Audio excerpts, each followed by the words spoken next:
What's the meaning of airsick? Airsick.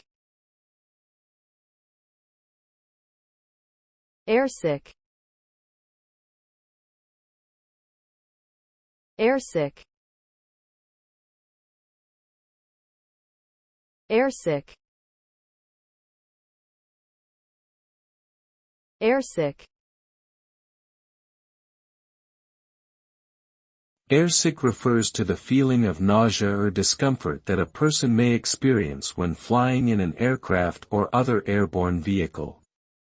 This can be caused by a variety of factors, including turbulence, motion sickness, or anxiety related to flying. Symptoms of airsickness may include dizziness, headache, sweating, and vomiting. In severe cases, the individual may become so ill that they are unable to continue with their flight. Treatment for airsickness typically involves taking medication, using relaxation techniques, or avoiding certain foods and drinks before and during the flight.